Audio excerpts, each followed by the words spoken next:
نہیں ہوں تو میں قریب، لیکن تمہارے ذہن میں دوری ہے، تمہاری عقل میں دوری ہے، کیونکہ میں بظاہر نظر نہیں آتا، میں ہوں تو قریب لیکن تمہیں نظر نہیں آتا۔ تم نے آج تک مجھے دور ہی سمجھا ہے، تم نے آج تک مجھے بعید نہیں سمجھا ہے، لہٰذا تمہاری سوچ کے مطابق، تمہاری عقل کے مطابق، تمہارے نظریے کے مطابق میں نے غائب کا صیغہ استعمال کیا ہے۔ اور بتانا چاہتا ہوں، عرض کرنا چاہتا ہوں، سمجھانا چاہتا ہوں کہ اس کی ذات کے متعلق عقیدہ رکھنا، اس کے لیے 3 لفظ استعمال ہوتے ہیں۔ کتنے لفظ بولیے، کتنے لفظ استعمال ہوتے ہیں؟ یہ یاد کر کے جانے سب۔ ایک لفظ ہے وحدت، کیا لفظ ہے بولیے؟ وحدت۔ ایک ہے وحدانیت اور ایک ہے توحید۔ کتنے لفظ ہے بولیے؟ کوئی زبان خاموش نہ رہے، یوں سمجھے کہ کلاس روم میں بیٹھے ہیں، سبق یاد کر کے جانا ہے۔ ایک لفظ کیا ہے بولیے؟ وحدت۔ ایک لفظ کیا ہے؟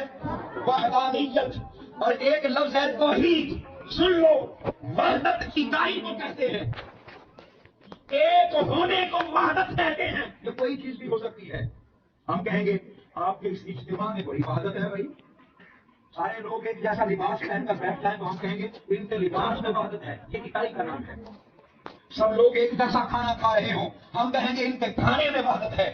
سب لوگ اکٹھے نماز پڑھ رہے ہوں گے تو جمع، لیکن ہم کہیں گے ان کے نماز پڑھنے میں وحدت ہے۔ یہ اکائی کا نام ہے، یہ اکیلے ہونے کا نام ہے، یہ ایک جیسا ہونے کا نام ہے۔ ایک ہے وحدت، یہ اکائی کا نام ہے، یہ ونس کا نام ہے۔ اگلا لفظ وحدانیت، سن لو، یہ نظریے کا نام ہے۔ کس کا نام ہے؟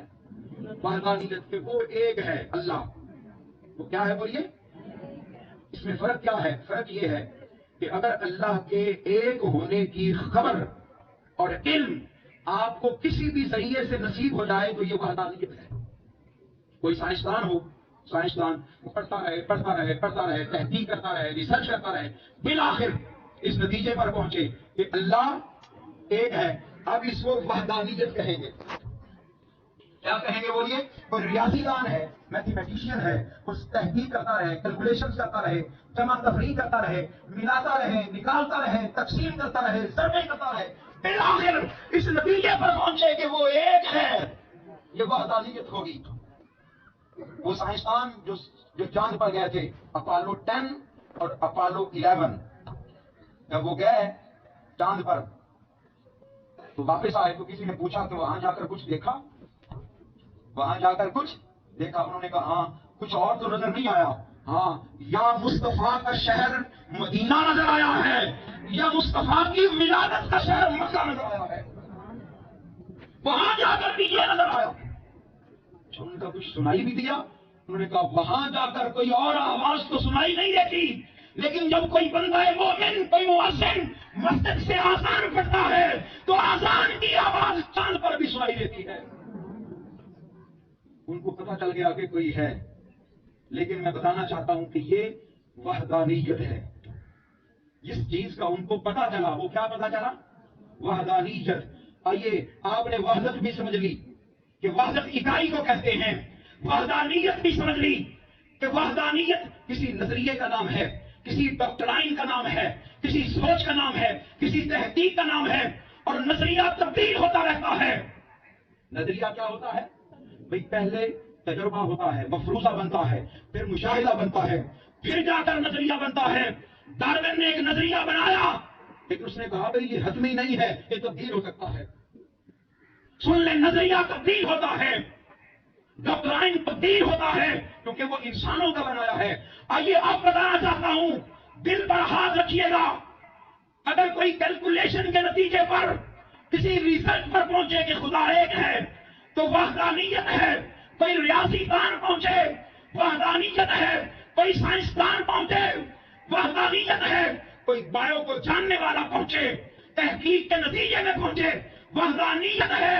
کوئی کیمسٹری کو جاننے والا، فزکس کو جاننے والا، اسٹرانومی کو جاننے والا، زوالوجی کو جاننے والا، ان علوم پر دسترس رکھنے والا، اپنی تحقیق کے بل بوتے پر وہاں پہنچے کہ اللہ ایک ہے۔ یہ وحدانیت ہے، اور اگر کوئی مصطفیٰ کے کہنے سے اس کو مانے، یہ عقیدہ توحید ہے۔ مصطفیٰ کے کہنے سے مانے، حضور کی زبان مقدسہ سے مانے، حضور کے فرمانے سے مانے، میرے آقا کے قول سے مانے۔ آج آپ کو سمجھ آئی ہوگی کہ سورہ اخلاص کا آغاز قل سے کیوں ہوا۔ بھئی توحید بنتی ہی تب ہے، ہائے ہائے توحید، ورنہ تو وہ وحدانیت رہے، ورنہ تو وہ وحدت رہے، ورنہ تو وہ اکائی رہے، ورنہ تو وہ کوئی نظریہ رہے، کوئی ڈاکٹرائن رہے۔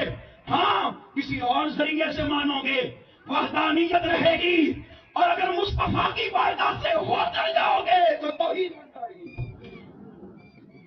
حضور کی بارگاہ سے ہو کر جاؤ گے تو کیا بن جائے گی؟ آپ کہیں گے علامہ صاحب نے شاید جوش خطابت میں ایسا کہہ دیا ہے۔ علامہ صاحب نے جوش خطابت نہیں، ڈاکٹر طاہر القادری کا شاگرد ہو اور پھر جوش میں ہوش کھو دے، ایسا ہوتا نہیں ہے الحمدللہ تعالیٰ۔ آئیے میں ایک اور آیت مبارکہ پیش کرتا ہوں تاکہ ساری بات کھل کر سامنے آ جائے۔ قرآن مجید میں اللہ پاک نے فرمایا اذا سألک عبادی عنی فإنی قریب۔ اے محبوب اذا سألک، بڑی توجہ سے سنیے گا، فرمایا محبوب جب یہ تیری بارگاہ میں آ جائیں، جب یہ تیرے دروازے پر آ جائیں، جب یہ تیرے بھکاری بن جائیں، جب تیری دہلیز پر سجدہ ریز ہو جائے، محبوب جب تجھ سے پوچھیں، جب یہ تیرے سوالی بن جائیں، اذا سألک عنی، اذا سألک عبادی عنی، جب میرے بندے تجھ سے پوچھیں میرے بارے میں، مولا پھر کیا ہوگا؟ اور میں ہوں تو میں بہت دور، ہائے ہائے ہوں تو میں بہت دور، نہ کسی کی سمجھ میں آ سکتا ہوں، نہ کسی کی عقل میں آ سکتا ہوں، نہ کسی کی سوچ میں آ سکتا ہوں، نہ کسی کے نظریے میں آ سکتا ہوں، نہ کسی کی فکر میں آ سکتا ہوں، نہ کسی کے علم میں آ سکتا ہوں، نہ سمجھوں میں، نہ عقلوں میں، نہ فکر میں، نہ سمجھ میں۔ میرے مولا پھر آتا کیسے ہے؟ تو میں جب کوئی میرے محبوب کی بارگاہ میں آ جائے تو میں اس کے قریب ہوں، اس کے قریب ہوں، وگرنہ بہت دور ہوں۔ تو توحید یہ ہے کہ مصطفیٰ کے کہے کو مان لینا، ہائے ہائے حضور کے کہنے پر اس کو ماننا، یہ کیا ہے؟ عقیدہ ہے۔ پھر سن لیجئے، اللہ رب العزت کے وجود کو واجب ماننا، واجب الوجود، یہ چند جملے ہیں، یاد رکھیں ہمیشہ، ان کو اپنی زندگیوں کا حصہ بنائیں۔ آج ہم نے واجب کسی اور چیز کو بنا دیا ہے، آج اللہ کی ذات سے ہم دور ہو گئے۔ الا ماشاءاللہ، الا ماشاءاللہ، میں بھی حضور سیدنا غوث پاک کا مرید ہوں، ماننے والا ہوں، لیکن الا ماشاءاللہ، افسوس سر افسوس سر افسوس، آج پیروں نے ہمیں خدا سے دور کر دیا۔ میں خدا کی عزت کی قسم قرآن مجید میرے سامنے پڑھا ہے، کیوں خالق و مخلوق میں حائل رہے پردے، پیران کلیسا کو کلیسا سے ہٹا دو، دور کر دیا۔ پیر اپنی ذات کی طرف بلاتے ہیں، اپنی جیب کی طرف بلاتے ہیں، اپنی ذات میں گم کرتے ہیں۔ نہیں، پیر ہو تو ایسا ہو کہ جو رہے تو بغداد میں لیکن ملائے خدا سے، ملائے خدا سے۔ خواجہ معین الدین چشتی اجمیری کو دیکھ لو، حضرت بہاؤالدین زکریا ملتانی کو دیکھ لو، حضور دادا گنج بخش رحمہ اللہ تعالیٰ کو دیکھ لو، تو کہتے ہیں کہ کوئی لوگ کہے، اگر کوئی کہے کہ مجھے پیر نہیں ملتا، آؤ میری کتاب کشف المحجوب کا مطالعہ کرو، تمہیں یہ کتاب خدا سے ملا دے گی۔ تو یہ جو حائل پردے ہیں، ان پردوں کو ہٹانا ہے۔ پیر بھی اسی لیے ہوتا ہے کہ وہ انگلی سے پکڑ کر کہاں ملا دے؟ اللہ سے ملا دے۔ منہاج القرآن آج کے دور میں ایک تجدیدی تحریک ہے، ریوائول کی تحریک ہے۔ منہاج القرآن آپ کو بتانا چاہتا ہے لوگوں، جب تک پیر اپنے میخانے اور اپنے دروازے پر رکھے، سمجھ لو کہ وہ دنیا کا بندہ ہے، اور جب دنیا سے ہٹا کر مولا سے ملا دے تو سمجھ لیجئے کہ اللہ کا بندہ ہے، اللہ کا بندہ ہے۔ تو عقیدہ توحید یہ ہے کہ مصطفیٰ کے وسیلے سے مانا جائے۔ اللہ کو کیسے مانا جائے؟ بولیے بھائی، میں نے کہا تھا شروع میں کہ اپنا آج مسئلہ ذرا سائڈ پہ کر دے۔ اللہ کو مانا جائے لیکن مصطفیٰ کے وسیلے سے مانا جائے، مصطفیٰ کے واسطے سے مانا جائے۔ آپ کہیں گے جی علامہ صاحب کوئی اور بھی دلیل دیں، آئیے میں دیتا ہوں۔ میں اگر شام تک لگا رہوں، دلائل میرے پاس ہے اور قرآن مجید کے دلائل میرے پاس ہیں، لیکن میں اپنی گفتگو کو کیونکہ اختتام کی طرف بھی لے کے جانا ہے، اللہ پاک نے قرآن مجید میں فرمایا الرحمن فاسأل بہ خبیرا، سنیے گا، فرمایا رحمان اس کے بارے میں اگر جاننا ہو، اس کے بارے میں اگر جاننا ہو تو کسی خبر والے کے پاس جایا کرو۔ ہائے ہائے ہائے، یہاں یہ نہیں فرمایا کہ کسی علم والے کے پاس جایا کرو، نہیں، یہ نہیں فرمایا فاسأل بہ علیما، عالم کے پاس نہیں بھیجا، اس لیے کہ عالم خود اپنی محنت کر کے علم حاصل کرتا ہے، ہو سکتا ہے اس نے کسی کتاب سے کیا ہو سکتا ہے اس نے کسی استاد سے کیا ہو سکتا ہے کسی عالم کے سامنے ثانوِ تلمذ طے کیے ہو سکتا ہے اس نے محنت کی ہو سکتا ہے اس نے ریسرچ کی ہو، تحقیق کی ہو، کوئی کیلکولیشن کی ہو، اس نتیجے پر پہنچا ہو کہ اللہ ایک ہے، لیکن جو خبیر ہوتا ہے، خبر دینے والا ہوتا ہے، وہ اپنے پاس سے کوئی بات نہیں کرتا، اس کو کوئی بات بتاتا ہے وہ آگے بیان کرتا ہے۔ خبریں پڑھنے والے جو ہوتے ہیں، نیوز کاسٹرز جو ٹی وی پر بیٹھ کر خبریں پڑھ رہے ہوتے ہیں، میرا آپ سے سوال ہے، کیا وہ کوئی چیز اپنی طرف سے بیان کر سکتے ہیں؟ زبانی خبریں پڑھ سکتے ہیں؟ نہیں، ان کے سامنے کچھ نہ کچھ کھلا ہوتا ہے، کتاب کھلی ہوتی ہے، سامنے لکھا ہوتا ہے، نیوز لکھی ہوتی ہے، ایک لفظ، ایک جملہ، ایک حرف بھی اپنے پاس سے بیان نہیں کرتے۔ بس یہ مثال کافی ہے، سن لیجئے، اللہ پاک نے علم والوں کے پاس نہیں بھیجا، اس لیے کہ علم والوں کو علم پر بڑا مان ہوتا ہے کہ پتہ نہیں کہ میں نے فلاں کتاب بھی پڑھ لی، فلاں بھی پڑھ لی، فلاں بھی پڑھ لی، نہیں، علم والوں کے پاس نہیں بھیجا، اللہ پاک نے ہمیں خبر والوں کے پاس بھیجا ہے، اس لیے کہ خبر والے اپنے پاس سے بیان ہی نہیں کرتے، جو کرتے ہیں اس کی بارگاہ سے کرتے ہیں، جو کرتے ہیں اس کی بارگاہ سے کرتے ہیں۔ تو عقیدہ توحید یہ ہے کہ کسی خبر والے سے خبر ملے، عقیدہ توحید یہ ہے کہ مصطفیٰ کی زبان سے جو نکلے وہ بیان کرے، اس پر یقین رکھے، میرے آقا کی زبان کا انتظار کرے، وما ينطق عن الهوى ان هو الا وحی یوحی، یہ میرا محبوب تو اپنی مرضی سے کچھ بولتا ہی نہیں، جو بولتا ہے وہ رب کی مرضی سے بولتا ہے۔ مجھے کہنے دیجئے، الفاظ رب کے ہوتے ہیں، زبان مصطفیٰ کی ہوتی ہے، کلام رب کا ہوتا ہے، زبان مصطفیٰ کی ہوتی ہے، ارے ارشاد رب کا ہوتا ہے، زبان مصطفیٰ کی ہوتی ہے، ارادہ رب کا ہوتا ہے، دل مصطفیٰ کا ہوتا ہے، سوچ رب کی ہوتی ہے، عقل اور دماغ مصطفیٰ کا ہوتا ہے، عمل خدا کا ہوتا ہے، اس کو صادر مصطفیٰ کے جوارے سے کیا جاتا ہے۔ یہ ہے توحید۔ میں نے کہا نا کہ یہ توحید خالص ہے۔ یہ کیا ہے بولیے؟ توحید۔ اب میں سمجھاتا ہوں کہ توحید خالص کیا ہے۔ اللہ نے بھی پھر بڑا عجیب کام کیا، یہ جو توحید کے خلاف، شرک کے خلاف جنگ تھی، توحید کے خلاف سب سے بڑا دشمن کون سا ہے؟ شرک۔ بولیے کون سا ہے؟ بولیے شرک۔ کہ جس لیول پر آپ رب کو مانتے ہیں اسی لیول پر کسی اور کو ماننا شروع کر دیں، اسی ذات کی طرح اور اس کی صفات کی طرح کسی اور کو مان، یہ ہے شرک۔ تمام انبیاء علیہ السلام جنگ کرتے آئے شرک کے خلاف، سیدنا آدم علیہ السلام نے بھی کی، سیدنا نوح علیہ السلام نے بھی کی، حضرت زکریا علیہ السلام نے بھی کی، حضرت موسیٰ علیہ السلام نے بھی کی، حضرت عیسیٰ علیہ السلام نے بھی کی، حضرت ابراہیم علیہ السلام نے بھی کی، جنگ کرتے آئے شرک کے خلاف، لیکن کسی نے یہ دعویٰ نہیں کیا کہ ہم وہ جنگ جیت گئے۔ کسی اللہ کے نبی نے یہ دعویٰ بولیے نہیں کیا کہ ہم وہ جنگ جیت گئے۔ آپ کو مبارک ہو، مبارک ہو، جب آخر الزمان نبی آئے، آمینہ کے لال آئے، عبداللہ کی آنکھ کے تارے آئے، یتیموں کے سہارے آئے، بیواؤں کے سر پر ہاتھ رکھنے والے آئے، ہم غریبوں کے آقا آئے، آقا علیہ السلام نے فرمایا لوگوں سنو، تمام انبیاء شرک کے خلاف جنگ کرتے آئے لیکن کوئی جیتا نہیں ہے۔ میں محمد مصطفیٰ اعلان کرتا ہوں کہ میں نے شرک کے خلاف جنگ جیت لی ہے۔ آج شرک کے فتوے لگانے والے، امت کو شرک میں دھکیلنے والے، کوئی درباروں پر جائے تب بھی شرک، کوئی میلاد منائے تب بھی شرک، کوئی ختم پاک دلائے تب بھی شرک، حضور کا ذکر کر دے تب بھی شرک۔ آؤ بتانا چاہتا ہوں، میں بڑی عجیب بات بتانا چاہتا ہوں۔ لوگ کہتے ہیں جی میلاد منانا شرک، میں کہتا ہوں میلاد منانا اس بات کا اعلان ہے کہ لوگوں جس کا میلاد منا رہے ہیں وہ پیدا ہوا ہے اور وہ